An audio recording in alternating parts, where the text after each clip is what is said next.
Welcome to Whores Talk Horror. We're not really whores. We just like wordplay. Hello and welcome to Whores Talk Horror. I'm Sharon. And I'm Melinda. If you are a regular listener to our show, you know how much Sharon and I love Bob Clark's 1974 classic, Black Christmas. In our January Tidbits of Terror episode, Sharon surprised me with the news that there is an unofficial sequel to the film titled It's Me, Billy, due out sometime this year. But don't take my word for it. Can you tell I'm excited? Joining us today is filmmaker Dave McRae, who is one of the writers, directors, and producers responsible for bringing this mysterious new story to life.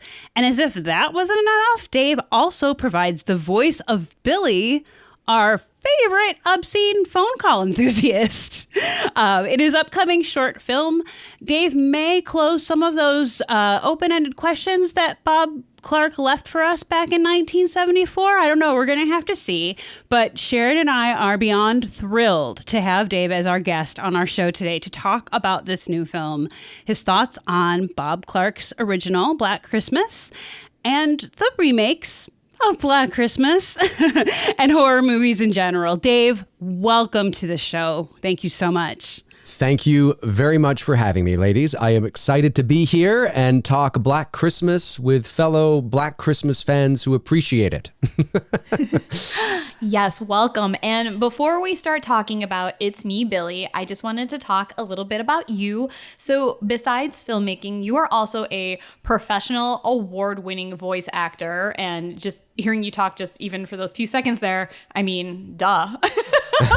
Of course you are. I'm sure we've heard your voice in many commercials and movie trailers throughout the years. In fact, I know I have, and probably most of our listeners have as well, because you actually did the voiceover for It Chapter 1 for the movie trailer. So how did you get into filmmaking and voice acting? Oh, boy. Well, I'll try and give the Cliff Notes version.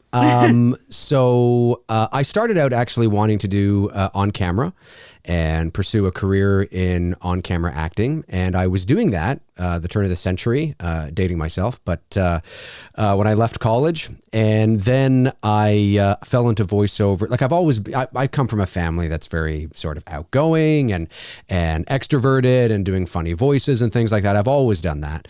But I decided to put it to good use probably about 2002, 2003, somewhere around there, as a side thing while I was pursuing my on-camera acting career. And then it kind of took over. And it just I became really successful at it, and it sort of took over the on-camera side. And the rest is history, as they say. I've been full-time since 2006, and I work out of my professional home studio here in Toronto, Canada. And yes, I am Canadian. And and then I just, I don't know. How did I do it? I don't know. I just kept at it and got an agent and just kept pursuing the craft of voiceover. And I've done everything from radio and television commercials, network promos, movie and game trailers. I did do a couple of spots for It Chapter 1. I'm not the only guy that did, though. There are several that did, and I was one of them. They didn't come back to me for It Chapter 2, but in this business, you don't take things personally. It is a business, and you have to move on. But I've enjoyed the process, and it's been a heck of a ride so far. Trying to keep this short and sweet. I mean, I could go on and on. But in a nutshell, I got into it that way. I started as an on-camera actor, and I pursued VO at the same time, and then the VO just took over. That's great. Yeah, I was on your website looking through your audio resume that you have up there and listening to all the commercials and trailers and other things that you've done. Very, very impressive. So I appreciate that. Thank you. Yeah. Mindy, all right, let's get to It's Me, Billy, because I know that we're both dying to talk about this. That's why I'm here. So I wanted to actually start by reading a quote from your Indiegogo page for It's Me, Billy. And it's a quote that really resonated with me, I should say. Words are hard. Yeah. For anyone who goes to that page, this is under the Why Black Christmas section. you mentioned that you and your team, quote, have a great appreciation for what Bob Clark was doing during a time when more and more torture porn and gratuitous violence was making its way into the genre. And here is where you won me over, Mr. McRae, sir. Okay. Quote, and I quote, "We understand the value of what now appears to be a lost art. Scare an audience in the minds before you show them anything on screen. We want to create a tribute film to one of the most famous Canadian films ever made by making a short sequel that displays the same type of mood, atmosphere, and theater of the mind that Black Christmas gave us in 1974. What Black Christmas did for the Canadian film industry has never been forgotten," unquote. I completely 100% agree with you about the whole lost, like the lost art of the theater of the mind. My jam is a good psychological horror movie. Yes. So sounds like It's Me, Billy is going to follow in the cinematic footsteps of its predecessor, but I'm curious, it's clearly going to have a shorter runtime as the 1974 film. Without giving too much away, can you talk a little bit about establishing that kind of mood and atmosphere, but in a short form? Oh, that's a great question. Well, I mean, yes, it is a short film. And, you know, first things first, I mean, the story is the most important thing. And myself and my buddy Bruce, who I've known for nearly 30 years, he's my best friend. And we go back to the 7th grade together, back all the way to the early 90s. And we've been making movies since we were kids. So working with him, it's a very natural process. It feels, you know, we don't always agree on everything, but we certainly know how to work out our differences. The one thing we needed to do when it came to doing Black Christmas, doing a short tribute film to Black Christmas, which really hasn't been done before. There's a lot of fan films online. I mean, the fan film genre is almost becoming a genre in and of itself. And there are some really good movies. There are some really bad movies. Some are really professionally done, some not so much. It's very saturated. And in the horror space, the top sort of seemed to be Halloween and Friday the 13th and all that, which is great. But we wanted to tackle something different that hadn't been done before and that nobody was really talking about. So we decided on Black Christmas. I came to Bruce and I said, hey, what about this? I was watching it one night and I was like, geez, you know, it's got the perfect ending. It doesn't need a sequel. It's one of the greatest horror movies ever made. It's one of the greatest endings to a horror movie ever made. It certainly does not need a sequel, but what if there was? What if we could play in the sandbox? Could we do it and honor it and not piss people off? Because certainly the 2006 movie, you know, and then the 2019 movie, people were not, I don't know, you know. And we thought, is there something more to tell? Could we do it? And it all starts with the story in terms of setting that tone and that mood, but it comes with the mind frame as well, right? The mindset, right? You can go in this direction or you can go in that direction. And we knew as we were writing the story that it was going to be a continuation set nearly 50 years later.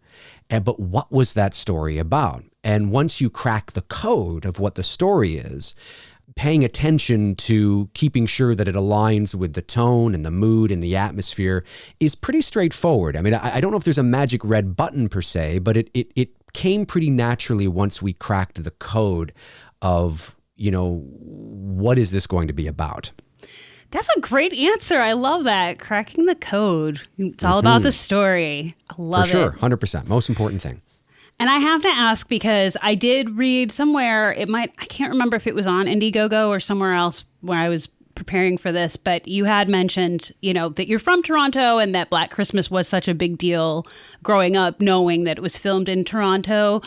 Clearly it had an impression on you as a horror fan and an aspiring filmmaker. Did you ever meet Bob Clark? I did not. No, I never did. Unfortunately, of course, he passed away in 2007, as we know, unfortunately killed in a car accident with his son, I believe. So I never did get a chance to meet him. But it did. I've always appreciated that theater of the mind. I'm a big fan of John Carpenter's Halloween, and I'm usually a big fan of the first couple of installments of classic horror series like Elm Street, Friday the 13th, Child's Play, you know, whatever it is. I usually tend to really resonate with the first couple because they tend to be the most, moody or atmospheric, and they haven't gone off the rails yet, into weird, sensational territory. So I've always been a theater of the mind kind of person. And I think the older I've gotten, I'll be 42 in May, the older I've gotten, I think I appreciate it even more.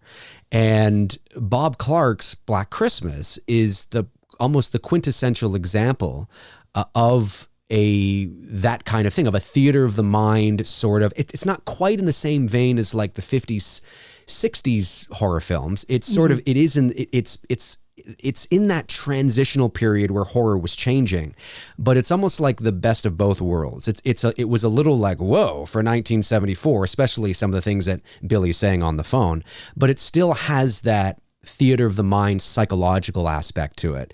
And of course it was a big inspiration for things to come after it. I mean, it predates Halloween by 4 years. So no, I didn't get a chance to meet him, but certainly I've always been a big fan of that style of horror. I think, I often say that you can put a bunch of people in a theater. When you dangle that carrot and you create that theater of the mind, everybody is scared in the same way. And the reason is because you are allowing everybody to go to their own place of dread.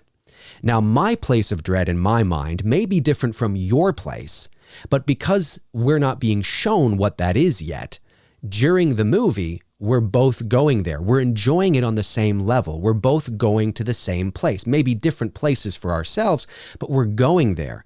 If we show something too soon, or it's too graphic right out of the gate, or we drop the ball immediately, that might work for me, and I might watch it and go, oh my God, that's exactly what I pictured. But you sitting next to me might go, that's not what I pictured. And now you've already checked out 5 minutes into the movie. So theater of the mind is really important. You've got to take your audience on a journey and scare them in their minds before you reveal what's going on. Well, I have to say that you're in good company in your choice of horror, but also let's just end this interview now and watch the movie, please, because now I'm like absolutely dying to see it. It's still in post-production. Okay. I'll be patient, I guess. So kind of piggybacking on what you were saying about theater of the mind and, giving the audience too much and letting the audience kind of make up their mind. The original Black Christmas, the ending is pretty ambiguous. So when you first watched it, did you have a specific vision of how you personally felt the movie ended, or were you open to multiple interpretations? Great question. There's people have analyzed the film to great degree. I mean, there is at the very least circumstantial evidence to suggest that Jess did die, because of course, if you pay attention, you understand that Billy seems to make a phone call after every time he kills somebody. And certainly the phone is ringing and ringing and ringing. Jess is left in the house alone with Billy. Maybe that's the sign that she died. But then again, who is he calling if everybody else is dead in the house?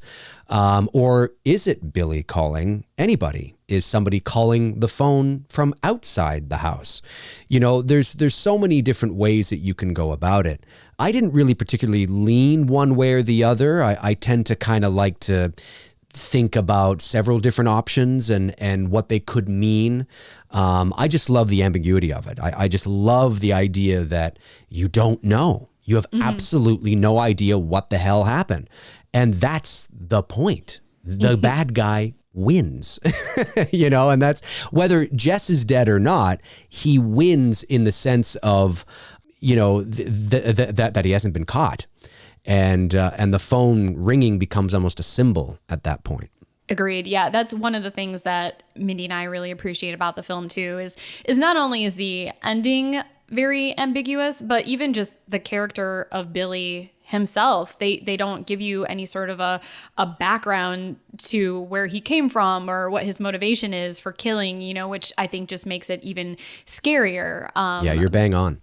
And this leads into actually something that I'm sure you're aware of, Mindy. Yeah, I know we touched a little bit on a bit ago about there's fan films that have been made, but I'm sure you're aware that Bob Clark had wanted to make a sequel and was actually planning on making a sequel before he passed away tragically. Correct. Olivia Hussey and John Saxon were on board. And I think the plans were to have Jess be like the new house mother of the sorority in Clark's script. But there's been so many variations at this point. It's truth and urban legend are colliding. Correct. If you're allowed to say, have you seen any of the other drafts of that film? No, I have not. I'm aware of it. I'm aware that it was in early development and that there was a lot of talk and people were, agreeing to it. But I am not aware of any. I'm aware that she was. The idea was that she may be the house mother, but beyond that, I'm not too aware of any other details. Is that something that you think, though, that you might have wanted to have been involved in if you could have in some way? Or sure, yeah. Why? How could you turn it down? I mean, I would have loved to have done it, or at least been a part of it. I mean, that would have been great. I mean, at the time, I don't know if it would have worked because it would have been back in the early part of the 2000s, and I would have been in my early 20s. So who's this kid? You know what I mean? But. But certainly, I mean, in principle of what you're saying, yeah, it would have been amazing. So you had mentioned you're in post-production right now. Is there any sort of idea as to when there would be a release date for It's Me, Billy? Well, we're hoping, no concrete date yet. We're hoping, on our teaser trailer that we released on Christmas Eve, we said spring 2021. And sometimes people have asked, why wouldn't you wait till Christmas? And we just, basically selfishly said, because we just don't want to wait that long. But we did need some time to obviously put the film together. So, no hard date yet. But we're aiming for, late spring and end of May, maybe somewhere around there. Well, we don't want you to wait that long either. So, yeah. Right. See, that's what I'm saying. Do you know where people would be able to watch the film when it is released? Yeah, we're going to release it on, we are exploring the festival idea at the moment. Some festivals, though, as I'm sure you guys know, it depends on the festival, but some festivals require it to be an exclusive and it's not seen anywhere else, or, that's why some movies play the festival circuit, and when they come out, the movie's actually 2 or 3 years old, but it's actually been playing the festival circuit for 2 or 3 years. We don't necessarily want to do that. We're excited to get it out there. We know that if we were to release it on YouTube, which it will be, that's where it's going to get the most eyeballs at the end of the day. Mm-hmm. And so definitely YouTube for sure, and maybe a festival or two if we can swing it. Well, if it helps, if you can provide a few contacts, Sharon and I are more than happy to make some calls. We are obviously very enthusiastic about wanting to see this, and we could be very persuasive. So if you have any trouble with release dates, literally just say the word and we got your back. All right. Wonderful. Duly noted. Thank you, guys. So you did touch a little bit on this earlier. I kind of think I know what your answer is going to be, but we'll discuss it anyway. Sure. What did you think of the 2006 and 2019 remakes of Black Christmas? Well, I'll just leave it there. No. So obviously I'm not a big fan, and two very different movies, 06 and 19. 2006 was, both were reimagining, I guess, remakes and reimagining the mythology. No surprise, what works really well from the original Black Christmas is keeping the anonymity and the ambiguity of the character very present. And that doesn't mean that if you were to do a remake or do a sequel that you can't open some things up a little bit. But the character, very much like the character of Michael Myers from Halloween, it was built on the foundation of ambiguity and the mystique and the mystery. And if you open that up and you say, here it is, it's not that it's wrong. It's just a different style. It's a different flavor. It's a very different feeling to the movie when you are no longer put in the same position as the characters on screen. brain, you are now put in more of an objective position where you know what's going on and you're watching the characters discover what you already know. It's very different when it comes to something like Black Christmas, where you are one of the girls in the house. You know, you don't know what's going on. You don't know who this character is. You don't know where it's coming from. You are on the journey together. They're very two different styles and very two different feelings. I quite like the one where you're like part of the group and you're discovering it together and you're part of the mystery. The 2006 Black Christmas, of course, was very modern day slasher and the mythology, and they wrote all this backstory and they leaked it all out and they showed you, I mean, they just showed you everything. And it's not that it doesn't have a few, you know, it's not that it's not fun in its own right, but it's a very different movie. When it comes to the 2019 film, I think it was a missed opportunity. I think that I understand. I heard a quote, and I thought that they were bang on. They said that the 2019 film is not a movie with a political message attached to it. It's a political message with a movie attached to it. Yes. And I think, and in principle, I don't think there's anything wrong with the idea. I mean, there's nothing wrong with the principle of what they were trying to say. But when you know, because I know a lot of women as well that don't like the movie and that were like, it felt too preachy to me, too on the nose, a little too condescending. Now, not every woman would feel that way, but I certainly do know enough that do feel that way. It didn't feel organic. It felt sort of kind of, you know, a little on the nose. And there was nothing really Black Christmas about it. It was almost like they were using the IP. And then they had this story that felt similar. There were some parallels, very much like maybe Sorority Row kind of had some parallels, you know, but it wasn't the Black Christmas we knew. There was no Billy, there was no phone calls. It was very, very different. And I think if they had, like, my hat goes off to Sophia Takal and April Wolf, because I think they're extraordinarily talented. The important message that they were trying to deliver, which is important in principle, gets lost in translation. And people just don't see it. They just see sort of this, you know, and it was cut down as far as I know too. They cut a lot of the horror out to try to get the PG-13 rating as far as I know. And you can kind of tell that with some of the editing. I think if they had just called the movie Slay Girls, which was the subtitle, I think it would have done better because I don't think there would have been an expectation. And I think people would have been like, oh, that's kind of funny. It's kind of like Black Christmas, sort of. Oh, that's kind of funny. You know, but there wouldn't have been this real expectation for it. I think Slay Girls would have been a better title, actually. So not a big fan of it. I agree with the principle. I don't think there's anything wrong with it. And I think they did their best, but I just think it got lost in translation. I agree 100%. Yes. And that's a really great way to put it. And that I couldn't articulate my thoughts, but it was, how did you say? It was a political message with a movie attached or vice versa. Correct. Because the best things too, like, you know, when you look at the original Black Christmas, I mean, 1974, we have to remember that there are some quote unquote politically things in there, but it's subtext. And it's not driving the narrative per se, right? It's sort of this subplot, but it's because, you know, I mean, you have Jess, who's a woman, a young lady in 1974 who's pregnant. Whoa, holy shit. Mm-hmm. She's the one that wants to have an abortion. What? I mean, that's a sort of a role reversal there, right? I mean, usually it would be the man going, get, you know, please, my God, please get rid of the baby. And it's not. It's Jess wants to get rid of the baby. Peter wants to keep it. So, you know, now that would be like whatever. But in 1974, that was huge. But it didn't, those types of things didn't feel, it wasn't heavy-handed. It was just subtext. It was there. It felt more organic. Yep. You know, it was, I mean, the 2019 Black Christmas opens with a quote that just lays the foundation of what you can expect for the whole movie. And sort of like, well, here we go. I don't think there's anything wrong with wanting to make stories that empower women and lift people up. And I think that's good. But I think if it's done, it's got to be done in the right way, because there are women out there too that are like, hang on a sec here. This is even too preachy for me, you know, and it's got to be done in the right way or it's just going to get lost.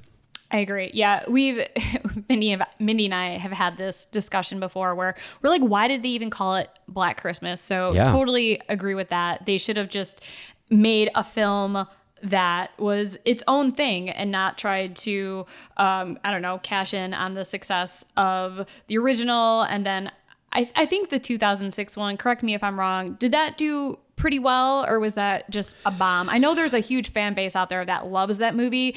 Myself, I'm not really a huge fan of it, but I know that it does have a lot of people that are like pro 2006 Yes, 2006. remake. It's sort of become kind of like a little cult film, I think. It's I don't know how well it did. I don't recall it doing extraordinarily well, but I mean, I don't know how much it cost either. I mean, maybe it made its money back. I don't know. And it's not a terrible, it's not like a terrible movie. It's just when it's just not Black Christmas, you know, so. I didn't even see it, so sorry, Sharon, but I didn't bother to see it. I've warned Mindy so many times, do not watch it, because I know how much she loves the original. And I was like, you will detest this film. Like, just don't even bother. You know, it just goes, to me, that one just goes like so over the top with the gore without having any sort of tension or mystery to back it up. And I have no problem with gore. It's just, I think it needs to be done like more purposeful, and also, you know, if I'm watching a movie like that, I want to be scared. That's you know, right. there's fun gore movies where there's just like off the wall like ridiculousness and gore, and that's always good too. But Agreed.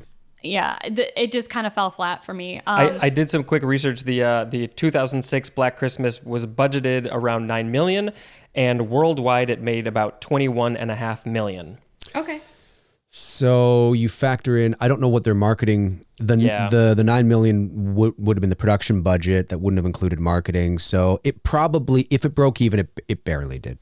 Yeah. Sounds about right. Yeah. I'm curious about the filmmaking side of things mostly, and I'm really curious. Can you briefly talk about what it was like to film It's Me, Billy? I assume during, at least partly during COVID, this pandemic.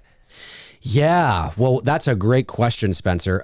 So we were hoping to release our Indiegogo campaign in April of 2020, but then that got delayed until July. I think we launched it on July 4th, actually.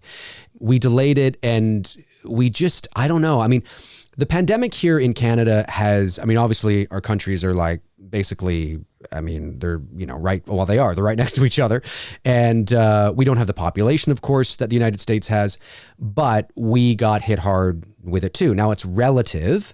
It was, I mean, things were shut down. We got locked down as well. And the first lockdown, the film industry also shut down. So we were like, oh my God, you know, what are we going to do? We got the script. Do we launch the campaign? Do we not launch the campaign? We ended up launching the campaign. We took the risk. The fact that we were able to raise the production budget during a pandemic, and most of my viewers on my YouTube channel, about 74% of my viewers, according to my analytics, are from the US. So the fact that we were able to raise the production budget, which is 60,000 Canadian, about 45,000 US, for the movie is insane in and of itself. It humbled us. It went to show us how much people believe in the project, how much they believe in us to also do the project. Because Black Christmas is one of those niche movies that, you know, I mean, if I wanted to raise $200,000 to do a Halloween fan film, I could probably do it in an afternoon. I mean, people are just obsessed with Halloween. But to do it with Black Christmas is pretty tricky, and it's amazing that we did. But so the summer months went by and we moved into the fall and the numbers were starting to increase again. But we found out that the industry wasn't shutting down, though. We were just sort of, you know, monitoring it and all that kind of stuff. And we were able to shoot it. We followed the procedures and protocols set forth by the Ministry of Health and Labor, I believe, of the Ministry of Ontario, I should say. And as it relates to film production here in Canada, we followed all of the guidelines and the sanitizing and the masking and the temperature checking and all that kind of stuff.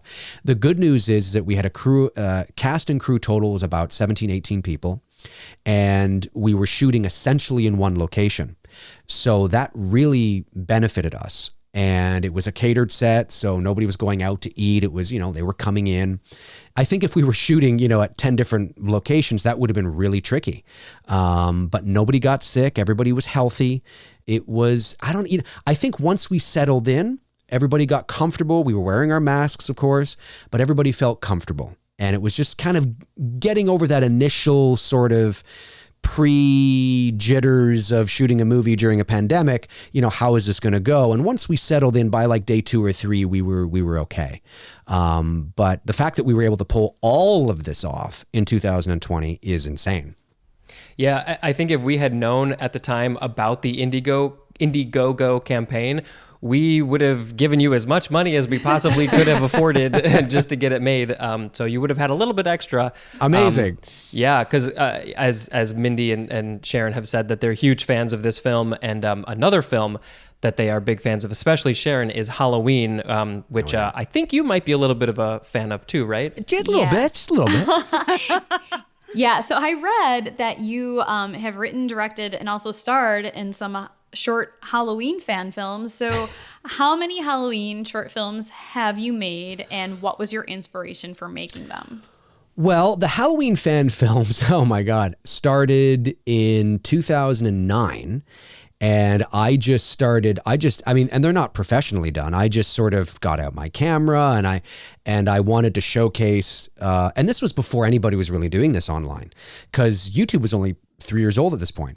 And, but the world of Michael Myers masks was an authentic Michael Myers masks, not the ones you buy at Walmart, but the independent guys, make these amazing Michael Myers masks from the Captain Kirk molds, was a big thing. And about 2009, I was able to get my hands on my first ever, real Michael Myers mask, so to speak, from the first movie.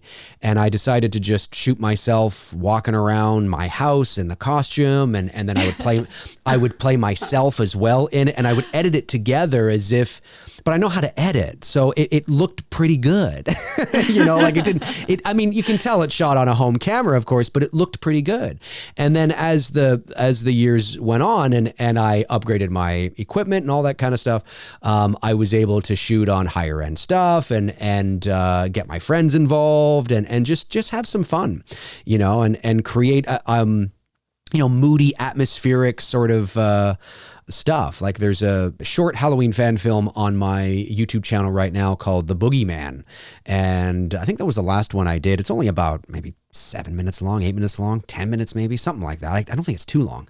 And it's just me walking around my basement, but I light myself in atmospheric sort of, lighting, and then I attack a closet and I do all the sound design and I pretend that there's like, a woman in the closet and there's a baby crying and I'm trying to break into the closet. But if I do say so myself, I think it looks all right. So, and I just have fun with it. I like showcasing it. People really liked it. They enjoyed it. So I kept doing it. And they're short little sort of examples of what you can do with available lighting or a basic understanding of lighting and camera. You can shoot something pretty good. That's awesome. I just like the idea of watching Michael Myers like doing the dishes. Or like, that sounds awesome. I'm totally going to look up all your films as soon as we get off this call. I haven't done that one yet, but I should totally do that. See, that's what I would do if I had a Michael Myers mask. I'd be like making French press coffee and then like vacuuming and then I'd be like stabbing a woman in the closet. Well, I saw, I think was it a GIF or a meme or something? There was some video, because Valentine's Day passed a week or so ago, and there was somebody had a video of, I don't know who it was. It was great. They were in their Michael Myers jumpsuit with the mask on, sitting in a bathtub with bubbles and roses all around them. Yes, I saw that. Did you see that? I thought it was great. I haven't gone that far yet. That was hilarious. That was I'm not a huge fan of Valentine's Day, but that was the best thing that happened this Valentine's Day was that video. There you go. So I'm sure as a huge Halloween fan, you're aware that there are 24 lost Halloween sequels that never made it to the big screen. Mm-hmm. Were there any storylines that you ever envisioned that you would love to see actually made into a feature-length movie one day? Or maybe that you yourself would possibly try and make into a full-length film one day?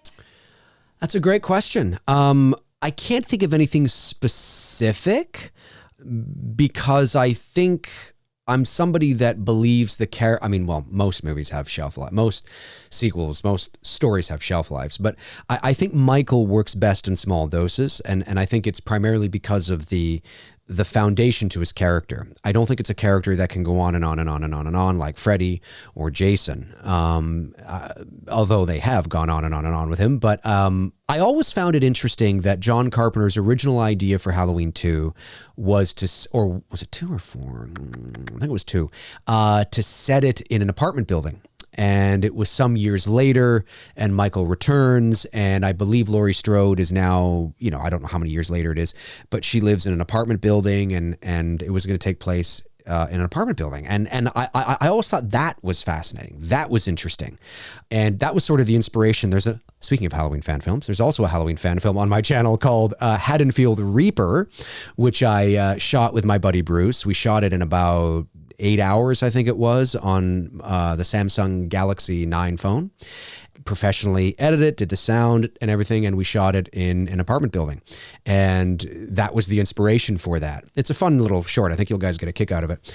So that's always intrigued me because of the setting, because the setting is different, right? You go from the neighborhood and the houses to an apartment building, and there's a lot of nooks and crannies and the elevator and the stairwells and maybe an underground parking garage, he could be hiding anywhere.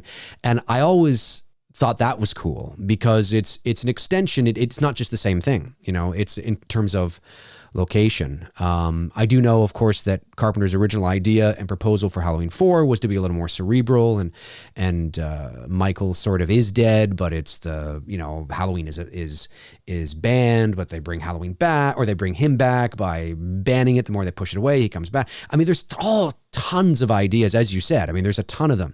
I don't recall one specifically that makes me think, oh, they definitely should have done that. And I think it's because I'm very protective of the character. Funny enough, I think, although Halloween 2 from 81 is, in my opinion, far inferior to the original, I think in terms of the character, it's the perfect ending.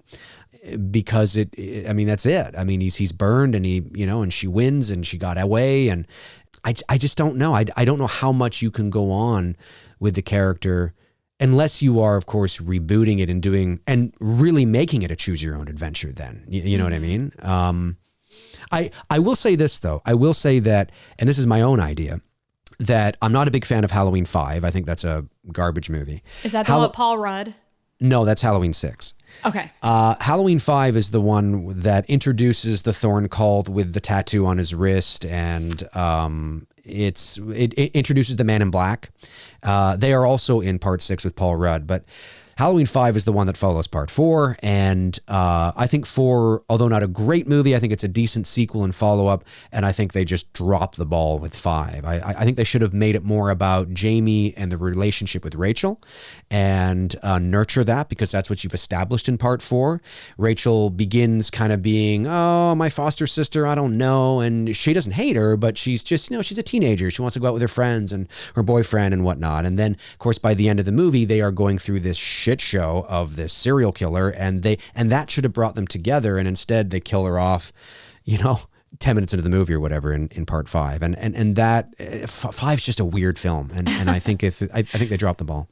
Okay. Yeah, I honestly, besides I like the original, I like H2O, and then I do like the 2018 film, which I'm curious, what are your thoughts on that they just kind of like bypassed all the other films that were made, and that the 2018 one is supposed to be the sequel to the original? How do you feel about that, and also the subsequent films, Halloween Kills and Halloween Ends, that are coming out? Well, I think it's the only thing you could do with Halloween. Halloween has been done to death, and although a lot of people like to see it as a choose your own adventure, really at the end of the day, it was incompetence that got us here. It's not like it was a conscious creative decision to make this choose your own adventure timeline. It was just, it is what it is. The 2018 movie I was very excited about, and as we all were. I don't dislike the movie, but I had expectations that I don't think were unrealistic expectations. I don't think they were 40-year-old fanboy expectations. I think when you say that you're making a sequel to the original film and saying that 2 through Rob Zombie's Halloween 2 no longer exist, well, there is a certain when you're telling me that this character, this incarnation of the character is the same man in that 1978 film, naturally there are things that I expect to see. There's a tone that I expect to see. There's a style that I expect to see. And I thought Halloween 18 was the best Halloween movie we've had in quite some time, but it failed largely for me as a Halloween movie. I think it did very well as a modern day slasher, and I think there were some Halloween things in it that were very good, but it was largely, for me anyway, void of any real suspense. I think it needed a bit more of that. I think mood and atmosphere was sort of, it was kind of there, but not really there. It's not a bad movie. It's certainly not a bad movie, but for me, there were just moments that I wish I would have, like, I'll give you an example. So the character of Vicky, who gets killed when Michael comes out of the closet, right? So now that was destroyed in the marketing. Now that's not the fault of David Gordon Green or the producers. That's the marketing department. That's been approved. That oh my God moment was destroyed in the marketing because we know that Vicky's going to die. We know how she's going to die, and we know where she's going to die by the trailer. And I think that scene, to build more suspense, this is how I would have done it. So Julian says, can you close the closet door? I think is what he says, right? And she goes over to the closet door and she tries to close it, but she can't because obviously Michael's foot's in the way or something. And she opens the door and boom, there he is. Okay, great. It works. It's not that there's anything wrong with that. How I would approach it to build suspense for that scene was I would have had Julian say, can you turn on the closet light for me? Because the closet light, I think, should have been off. And kids like lights on, right? Even though he's got a night light in his room, maybe he wants the closet light on as well. So she goes over to the closet, she opens it, she tries to turn it on, but it doesn't work. Now, you could play this two ways. You could also play it that it does work. She turns it on, and as the light turns on, ba-ba, there he is. But why not milk it a bit more? Why not build that suspense a bit more and allow the character of Michael to do what he does? What is his M.O.? Well, this is what his M.O. is. So she goes to turn on the light. The light doesn't work. She turns around. Now her back is to the closet. And she says to Julian, hey, the light must be out. Do your parents have a bulb somewhere, whatever? And he's like, oh, I don't know. And as she's speaking, we see Michael's face slowly emerging from the darkness behind her. And you see him, that mask just suddenly appears behind her. That's what he does. That's Michael Myers. It's not that what they did was wrong, but I think that was a missed opportunity. For me anyway, that's a moment where it's like, oh my God, there he is. And you allow that scene to ramp up the suspense a bit more. You know what I mean? I would just like to say that I'm loving this conversation and I could listen to this all day long, seriously. No problem. But also, yeah, that's kind of all I've got.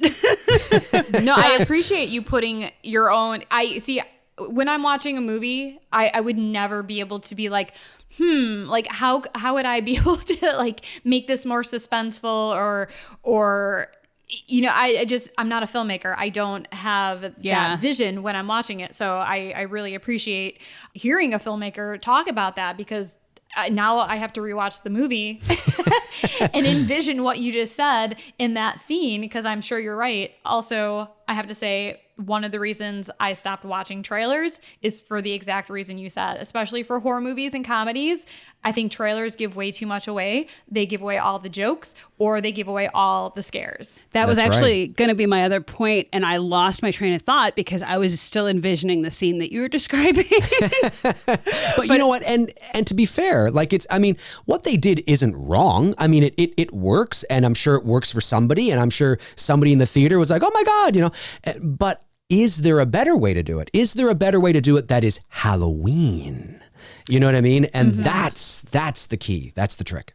Yeah, that makes sense. And I appreciate slow burn horror movies as well. So I appreciate drawing the tension out a bit, because I think it's more effective that way. It 100%. But since you mentioned Rob Zombie, I just have to quickly ask, what did you think of the Rob Zombie Halloween remakes? Well, not a fan.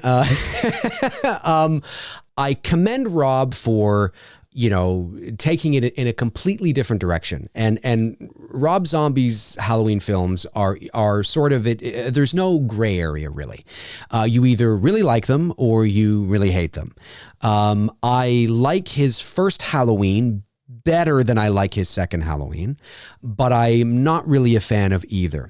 The problem for me with Rob Zombie, and I think he's talented, I do, but the problem is that, and I remember I took my then 63-year-old mother to see Rob Zombie's Halloween in the theater. That was a, and she was a big Halloween fan. So I was like, well, let's go see Halloween. And, in the first 5 minutes, we're having these, horrific lines being said. So it was a little awkward, kind of like you're watching a sex scene with your mother or something. It's just kind of strange and weird. That's how it felt. Rob Zombie, I find, with most of his movies, he has a very white trash, trailer, hick tone and spin to all of his movies. And now some are more apparent than others, but he's very sort of, that's his style. And, he brought that style to Halloween. And I understand why he's allowing justification for why Michael is the way he is. He's showing the nature versus nurture, right? Michael is this way because he was nurtured this way. He was brought up this way. If he came from a regular suburban household, maybe he wouldn't have been. But the irony is that he did come from a regular suburban household in the original Halloween. That's why it's so effective. You have the little, wartime home, the well-to-do parents show up. They're well-dressed. Michael, they take off the clown mask. Oh my God. The reason why it's shocking is because you have this horrific event with this kid that has a butcher knife the size of his little torso. He's standing there just murdering his sister, and it's all this horrificness against the backdrop of normalcy.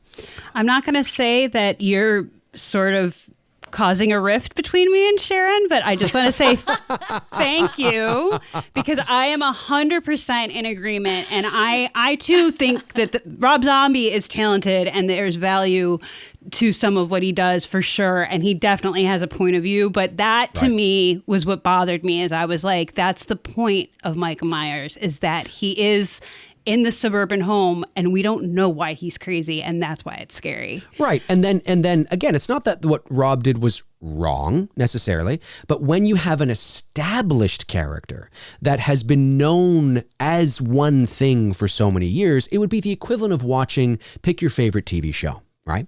And for the first 6 or 7 seasons, they are one way. And then in season 8, they suddenly do something that is out of character. It doesn't make sense based on the journey they've been on, based on what we know about the character. Now, you could say, well, hang on a sec. This isn't a sequel. Rob Zombie's Halloween was an original piece. But because the character is so iconic, and because what we know about Michael is so iconic, it became very difficult, I think, for a lot of people to get on board with this style. It was just, but like I said, it's either a really love it or a really hate it thing, right? There's really no in between. And for me, it just didn't work for me. And then Halloween 2 was sort of even stranger. And it just didn't work for me. And I commend Rob for doing what he did, but it's not my style. Fair enough. I mean, you're definitely not alone in that at all. I mean, I think I'm probably more in the minority of someone who does like it, but I think I'm biased because I just love House of a Thousand Corpses and Devil's Rejects so much. Devil's Rejects was great. So good. Yeah. So I'm like, he can't make a bad movie. What are you talking about?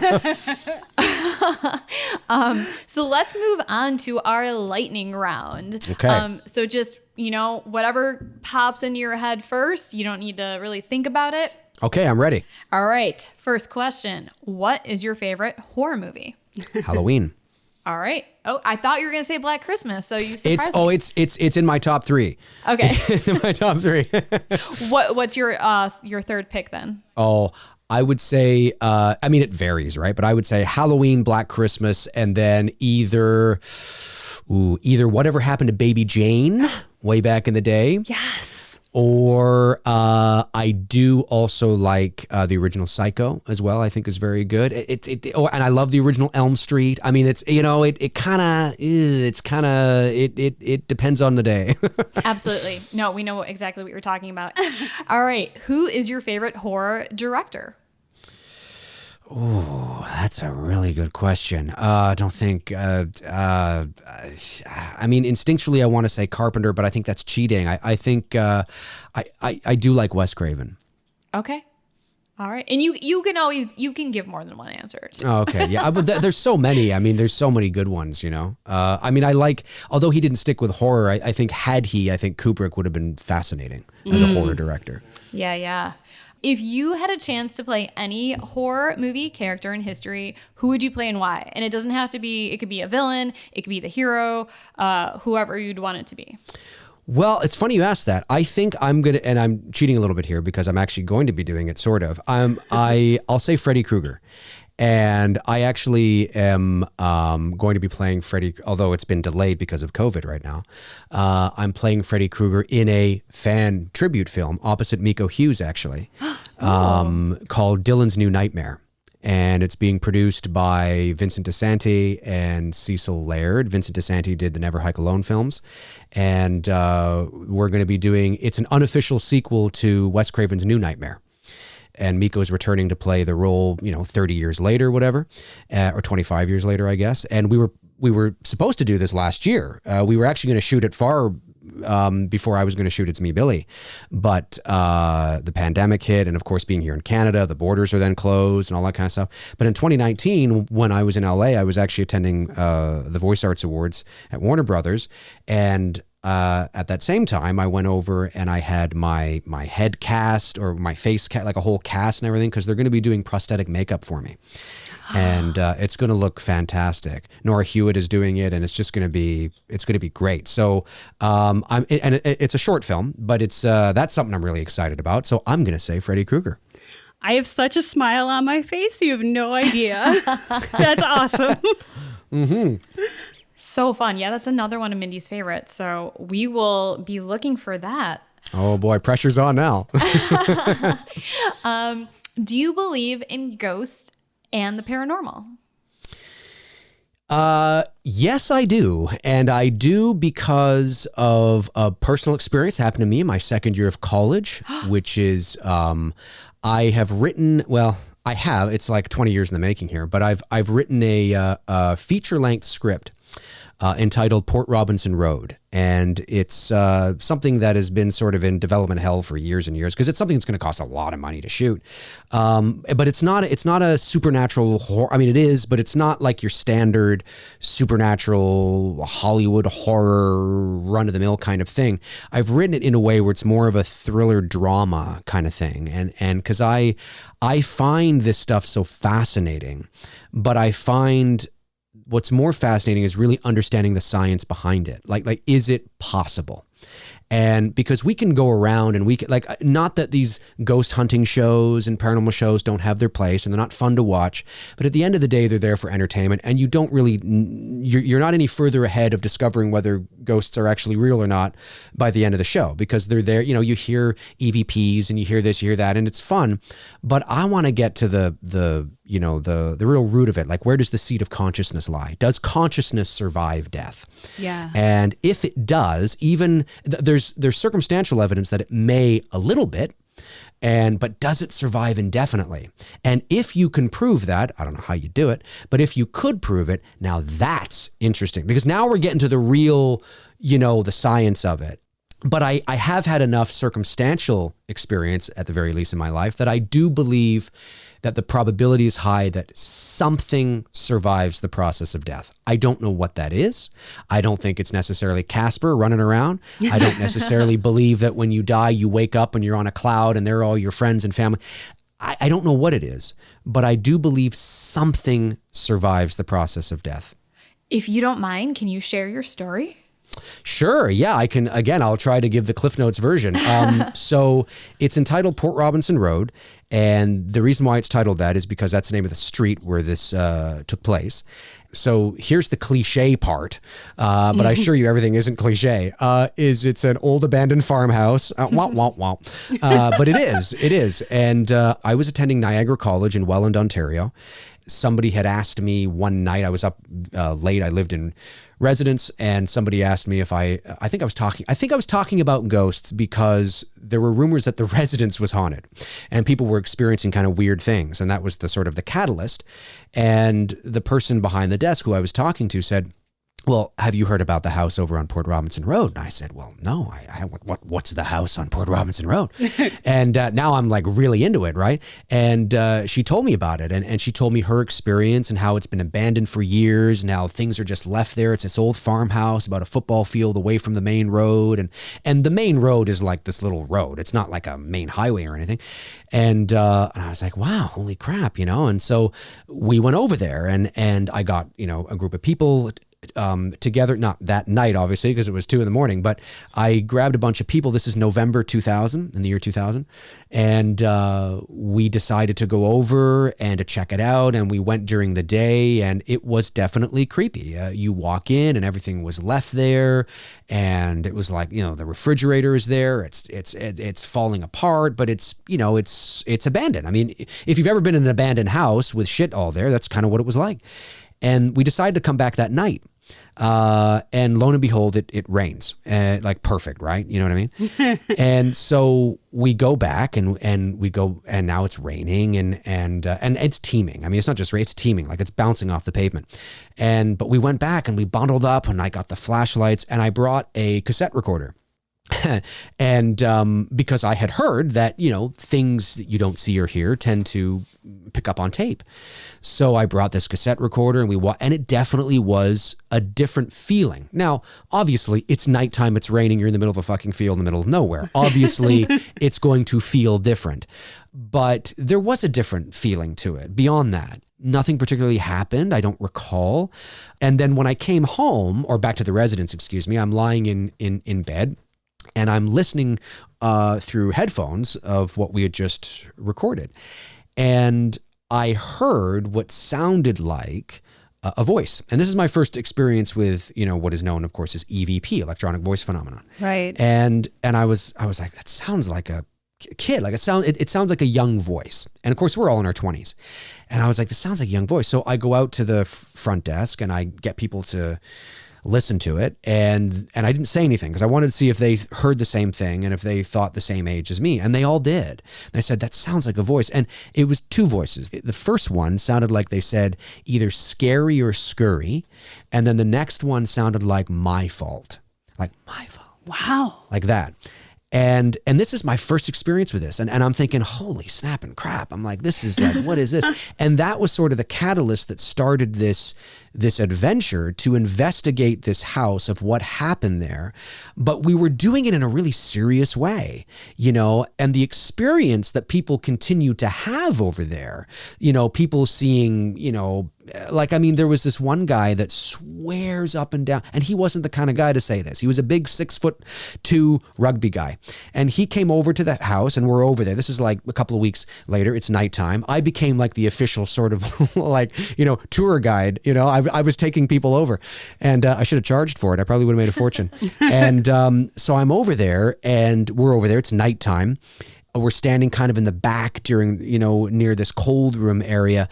And the guy who I'm talking about is standing off to my right, and he's looking in the direction where you can see the front door. You can see the front door and the back door are parallel to each other. You can see the front door. There's a kitchen window. None of the windows have any glass on them, by the way.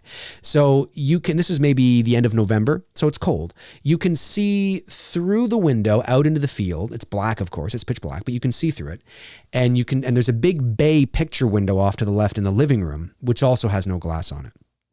And you can hear me on the tape. I'm talking about the shit that's on the ground and stuff from this. All the stuff was from the 70s, by the way. Like we found 70s calendars, dot-to-dot books from the 1970s, Christmas cards from the 1970s to a family. And the guy, now this 6'2" rugby guy, is standing next to me, and I'm only 5'8", so he's a big guy, and he's looking in the other direction, and he's kind of freaking out a little bit, and we're like, and you can hear us on the tape. We're like, what's wrong? Are you okay? What's wrong? And he said, we have to go now. Oh. And I said, what's wrong? Are you okay? And he's like, I just want to go. I want to go. And on the tape, you actually can hear me going, John, what's wrong? What's wrong, buddy? Come on. And you can hear us, trenching through the house and the glass breaking and things like that. And when you can hear us walking down this driveway that's like a football field long in the middle of nowhere. And we get back into the car and we're driving now back to the residence, which is probably about 5-10 minutes down the road. And I'm paraphrasing, of course, what he said, but he said, I don't know what the fuck was going on. He says, but you were talking about shit. And all I heard was a bunch of whispering. And he said, no, I don't know where it was coming from. It just kind of sounded like it was like I had headphones on, like it was in my ears. And he said, and then the next thing I know, my flashlight reflected off of something outside. And I could see this dark shadow walking across through the kitchen window, walking across by the front door, and then continuing to the left by the big bay picture window. Now, I turned to John and I said, are you sure there wasn't actually somebody out there? Right. Because, I'm a firm believer that more often than not, there are reasonable explanations for unusual occurrences. Yeah, agreed. And people tend to freak out over shit. You know what I mean? And I said, is it possible that somebody may have been out there, a neighbor, a police officer, and he says, well, of course it's possible. He said, I don't know if my light reflected off a watch or a badge maybe on the cop but you think the cop would have said something? You think they would have had a light? Because technically, I guess we're trespassing even though there were no signs. So you think they would have said something, and they didn't. And then he started to hear the voices again. And he said, one sounded like a young girl and one sounded like a young boy. And one said, don't do that. And then the other one said, you shouldn't do that. And I'll never forget this. And he wrote this all down to me and came to my door and actually presented it to me in like a couple of pages. And this was a guy that, is he lying? Maybe he is. I don't know. I'm not in his head. Maybe he just thought, you know what, tonight I'm going to fuck with these guys. Maybe he did. But his story never changed. And he looked genuinely disturbed by it. Like he wasn't expecting it. Now, the last thing I'll tell you, because I know I'm talking a lot here, is I remember it was cold. And I have this on tape. I still consider this one of the clearest EVPs I've ever heard in my life. And it was January 2001. And we were over there, and you can hear me on the tape say to the people, there were only 2 people there with me. I don't know what the hell I was thinking. And you hear me say, well, do you think we should go and check upstairs? And remember, it's pitch black in this house, guys. You can only see where your flashlight is pointed. It's incredibly dark. And it's not a big house either. And I said, well, do you think we should go and check upstairs? And nobody said anything. Now, my friend that was there, she begins to shake. She's actually visibly shaking. And you hear me on the tape say, what's wrong? Are you cold? Are you cold? What's wrong? Because it's minus, whatever it is out there. It's January here in Canada. And she didn't say a word. She didn't say a thing. The other person that was there, you could hear her going, are you okay? What's wrong? Are you okay? Well, we leave, we get back to the residence, and we're listening to the tape back. And wouldn't you know it, at that moment, when you hear me say, do you think we should go and check upstairs? I kid you not, as clear as I'm speaking to you now, you hear another voice say the word don't. And this is how you hear it. You literally hear this. Don't. Literally hear that. Now, it shot. I'm getting goosebumps now even talking about it. Yeah, it we are too. It's the clearest fucking thing I've ever heard in my life. Excuse me, I didn't mean to swear there. No, I don't know if you allow away. swearing on the show. Okay, fuck. There we go. Show's called Horrors Talk Horror. Swear away. That is true. That's a good point. So it's like, it was the clearest thing I've ever heard in my life. And like in terms of EVP, because most of the time when you watch these, ghost hunting shows and things like that, yeah, sometimes they get something clear, but 9 times out of 10, it's usually, hello man, and they try to fit what they think it is in there, right? Well, I guess it could be jalapeno, or it could be, it could be anything, right? There is no doubt in my mind. I could play it from across the room and you'd go, yeah, that sounds like a don't. And here's what the real crazy thing is. It doesn't just sound like, there's a couple things that are wild. It's not just don't. Clearly it's don't. You can also hear, it sound, at least to me it does anyway, it sounds female. I mean, you actually can pick out a gender, which I know in the world of EVP now is not a big deal. But in 2000, it was like, oh my God, it sounds like a woman. And you also hear her take a breath. So it's not just don't, it's don't. Like you actually hear an inhale of breath. And it's so fascinating. And, does that mean ghosts are real? No. But it certainly means there's something going on. Is that an imprint? Is it a memory? Is it somebody's consciousness? Is it what is that? And people have said, well, are you sure you were there alone? Oh yes, we were there. The house isn't very big. We were there alone. You would hear somebody if they were there. Yeah. And it was right by the microphone on the cassette recorder. And there is, if you listen to it over and over again, you can almost hear a different sort of frequency a bit. There's a different frequency in the way the don't sounds in relation to how we sound. So anyways, there's a ton more stuff I could tell you, but I've written a feature-length screenplay based around this experience, but I want it to be taken seriously. I want it to be about a group of college kids, but I want to do sort of what Bob Clark did, which I admire in this. Hey, there I go. Bring it back to Black Christmas. Look at that. Eh? Full circle. There you go. Because the one thing that I love that he said about Black Christmas, which is what we've also instilled in It's Me, Billy as well, is, and I'm paraphrasing Bob, but he said something to the effect of, the college, and this is the 70s, he said, these college girls, it's not all, I think he said something like, it's not all bikinis, bimbos, and beaches or something. Like there's a maturity to Black Christmas. There's a maturity to, they're girls, but it's not like the archetypal characters that you see in modern day horror films. Oh, she's the slut, she's the this, she's the that, are not really present there. Margot Kidder might be a little, but it's not as present as you see it today. There's a maturity to the film, and that's how I want It's Me, Billy to be, which is how we shot it, and the same with Port Robinson Road as well. Anyway, how's that? I think I'm a lot like you in the sense that I believe that there is something there. I have no personal experiences like you do, but I'm also very practical, and what could it be? What is the other thing? But I also think about all the time the idea that you said. What is consciousness? Where does it live? What happens? Where does it go? I am fascinated by that idea, and I am super curious, and I cannot wait to see your film when it comes out someday. I gotta get Mike to make that one, but I totally know what you mean, and it's that thing where, and I learned actually through researching all this for writing that script, I learned that although neurologists and brain doctors and experts certainly, it's a common belief and a common acceptance, I should say, that consciousness is produced by the brain. I didn't know that there's actually no scientific evidence that proves that. Mm-hmm.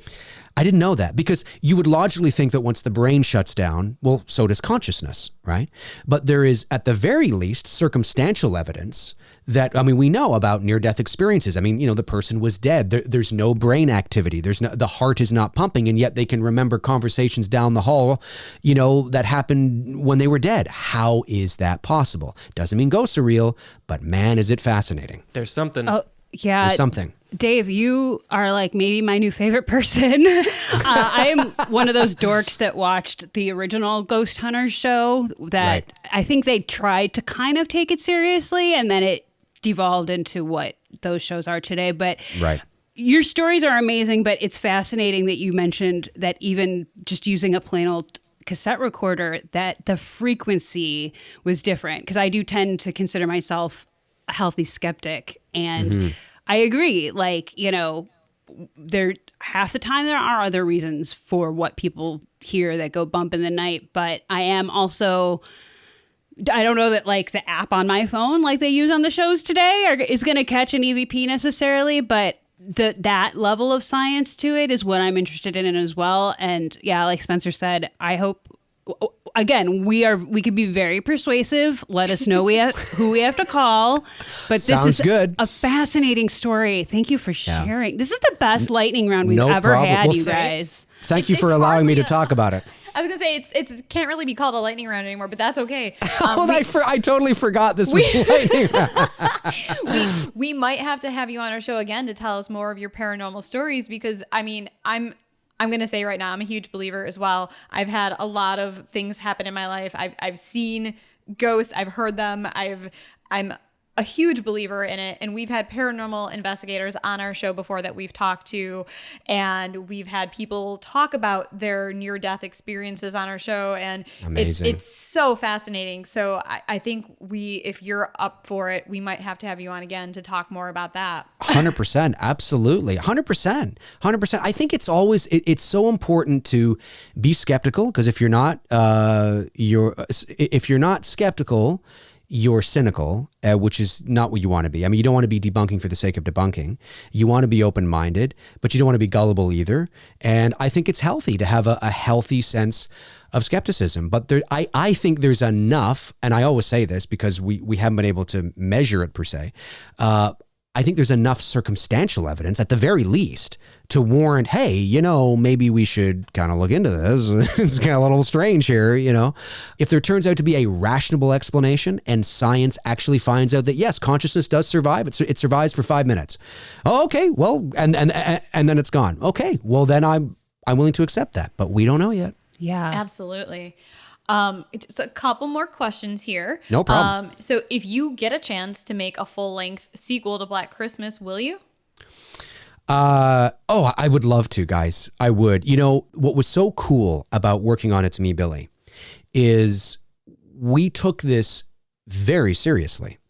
And, working in the industry and knowing the people that I do here in Canada and abroad, and my best friend, of course, Bruce, who is the National Manager of Education and Training at White's in Toronto, which is Canada's largest distributor of lighting and grip gear and camera and all that kind of stuff. Oh, nice. We were able to, foster a team together of working professionals in Canada's film industry. And we shot on the Airy Mini which is, they shot, the Joker on that in 1917. And it's cinematic quality. We handled everything from development to pre-production, production, now post-production. Everything is being done professionally. And because of that, there are moments when we were on set shooting It's Me, Billy, where we would get giddy because although we're not, it almost felt like we were shooting the sequel to Black Christmas because of how everything is looking and the team that we have. And it really does feel that. It still kind of feels that way, even though it's not. It's a tribute film and it's a short film. It sort of feels that way. And my hope is that this will maybe catch the attention of some people and be like, hey, you know what? That's actually not a bad idea. Maybe it'll be sort of what James Wan's short film for Saw was for Saw. Maybe, you never say never. Because I think there is more to tell, but it's got to be done in the right way. Agreed. Yeah. Well, fingers crossed. I would love to see a full length version. So Me too. And we'll help. Yeah. Sounds good. What advice do you have for people who want to get into voice acting? And I know Spencer may be listening closely to this one because this is something he's talked about a lot. Cool. Yeah, no problem.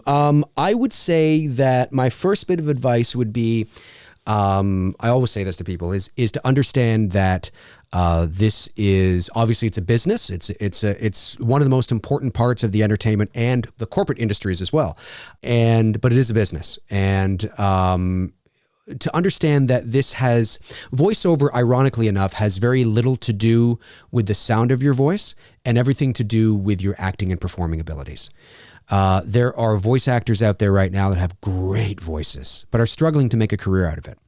And I mentioned this on my website as well. There are voice actors out there that just have average voices, but are hugely successful. And that's because they understand the nuances and the idiosyncrasies, if I dare say, of acting. They understand performing and they understand how to take direction, how to interpret a script. It doesn't mean that having a nice voice doesn't help, but it doesn't mean you're going to be successful.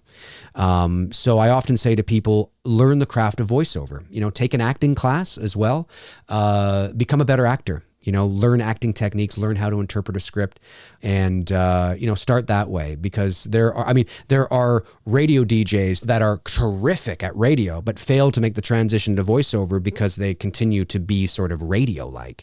They don't necessarily possess any inherent acting abilities. And although acting really comes into animation.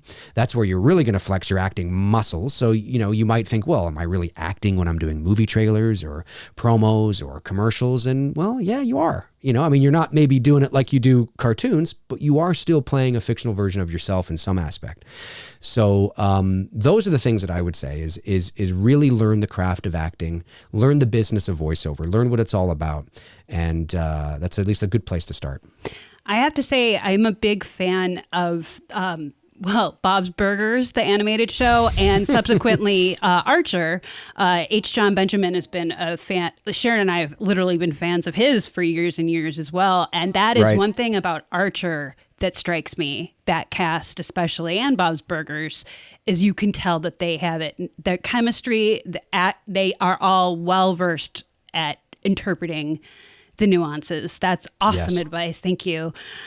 We're going to close out this lightning round, and we're going to shake it up a little bit, though. And we're going to close out this slow storm that we've all been listening to intently. You have no idea. My jaw's been on my desk like the entire time. Okay, because I know I can talk a lot, so I'm glad at least it was entertaining. Oh my Absolutely. God. I'm really glad we're not using the video right now, because I would just look like I would just have like a gaping mouth right now. That sounds terrible, but we're talking about horror, so whatever.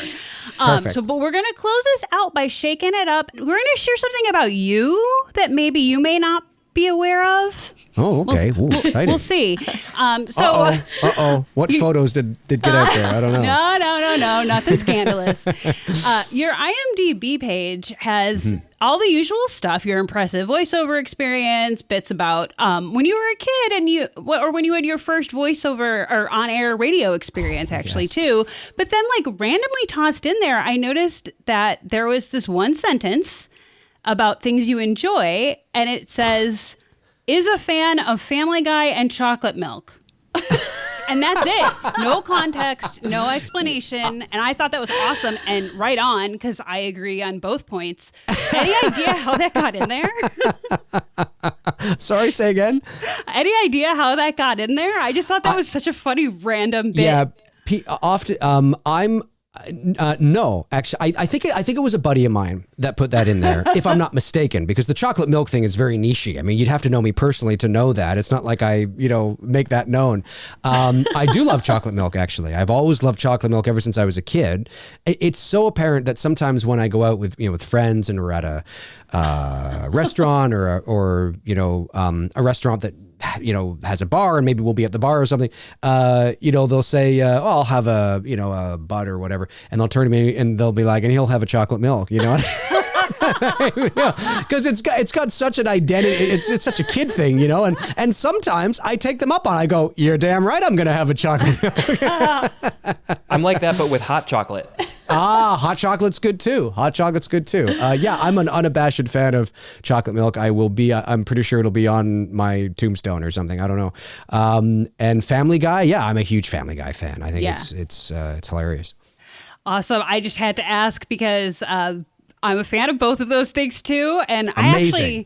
I was at a grocery store once and was buying chocolate milk amongst other just like random stuff. And the cashier asked me if I was purchasing for a child. Well, it's funny you say that, because I also bought it was just after The Force Awakens came out, and I went to Toys R Us and I bought Kylo Ren's lightsaber. The one that it's the dark, what is it? Dark Ride or Dark Side lightsaber or something. Anyway, it's really, really cool, right? It's like $150, right? Yeah. And I'm going through the cash, and I got it. I'm not thinking twice. I'm thinking, well, I'm a guy. I could be buying it for myself. And the cashier says something to the effect of, "Oh, he's gonna love it." and I looked up and I said, yes, he will. He's very excited. We've done that. My dad's a big Star Wars fan, and that used to happen to me and my mom at Christmas when we go to Toys R Us to get him whatever latest ship. And they'd say, who are you buying this for? My mom would say, oh, my 40-something husband. Right. And that's it. Oh my God. Yeah, I think you're becoming one of my favorite people too. I think Awesome. That's great. When the pandemic's over and we're able to travel again, we'll have to go to Toronto and we'll all go to a bar and get chocolate milks together. Down. Totally down. It's on me. All the chocolate milks are on me. And Spencer can come too. Awesome. Oh, Dave, thank you so much for playing and for sharing your awesome stories. We are so grateful and thankful you came on our show. One more time, what all the good information we all want people to know. Sharon, would you do the honors in asking? Yes. So where can people contact you or follow you if you want them to? And also, do you have any other things that are, upcoming projects that you want to promote? Well, social media. Well, on Instagram, it's just Dave McRae 79. McRae is M-C-R-A-E. Dave McRae 79 on Instagram. On Twitter, it's The Voice Man. Man has two N's, and the only reason for that is because The Voice Man with one N.com was taken, so I just added another M. There's N. There's really no cool thing about that. So at The Voice Man with two N's on Twitter. Facebook, you can follow me on Facebook at Many Things Dave McRae. That's where I can be followed on Facebook. And YouTube is just Dave McRae. Just type in Dave McRae and I should be the first thing that pops up. And then, my website, thevoiceman.com, and 79films.com as well. Any projects coming up? Not in the immediate future. I just finished doing actually some animation the other day for a kids show airing, I don't know when it's going to air actually, but I played a grumpy porcupine. That was fun. So I'm looking forward to that. That was a lot of fun. So I just finished that. And then really, we're neck deep into post-production on It's Me, Billy. We are almost done the assembly edit and we're doing the sound design simultaneously with that. And then hopefully in the month of March, that's when we move into the color grading and color correction process. So that's, over the next few months, that's really taking up a big part of my time. So that's kind of what's been going on. Awesome. Well, we cannot wait to see it. Congrats on it. And yeah, just keep us updated when it's available to watch, and we'll definitely share it on our social media pages. And it's been an absolute pleasure. Thank you so much for coming on our show. No problem. Honestly, if Spencer wouldn't yell at me for making noise, I would have been like jumping up and down this entire time. He needs that room to edit, right? He needs that yeah. I totally understand. No, well, thank you for having me on. I can see why you guys do this together. You got great chemistry, and it flows well. There's no awkward pauses. You can tell you guys have been doing this a while, and yeah, I think you guys are great. I'd be more than happy to come on again. Oh, thank you so much. Well, Sharon, did we even mention we used to play Freddy Krueger in the basement of my parents' house when I was like 8 years old? That's how we met. So we're long term. See, we're right there with you. The chemistry is real. Whenever I have Bruce on my channel, people often say, you got to bring him on again. You guys, it's like you've known, for forever. It's like you guys have known each other forever. And we have, because there's natural chemistry there when you've known somebody for so long. And certainly you can see it with you guys too. Thank you. Thank we appreciate you. that. Yeah, we've been friends since the 3rd grade, and we were the weird kids that used to play Poltergeist and Freddy Krueger and all that in our basement. That's great. I love it. All right. Well, thank you all for listening to that amazing interview we did with Dave McRae. We will include the links to Dave's websites and also the link to the It's Me, Billy trailer in our episode description. As always, you can write to us at whorestalkhorror@gmail.com with anything you want to share with us. Whether it's ghost stories, if you and your friends went and explored any creepy homes in your neighborhood and have some good stories to tell about that, please write us and tell us your stories. You can also share any true crime stories, creepy stories, any episodes that you would like us to cover. We did get a recent request on YouTube, so I'm looking into that story now, and hopefully we will be talking about that on an upcoming episode. Whatever you would like us to read on our show, please write to us. Please subscribe to us, rate and review us. It really, really does help us get more exposure. So if someone is looking for a horror podcast and they just put horror podcast and 1,000 different podcasts pop up, the more people who subscribe to us and the more ratings and reviews that we have, our podcast will pop up higher than, the other 1,000 horror podcasts that are out there. So, that's just the way things work. But it does help us get more exposure, and we would really, really appreciate it. So thank you if you do that. Also, as always, please be kind to each other, be safe, and as always, thanks for getting creepy with us.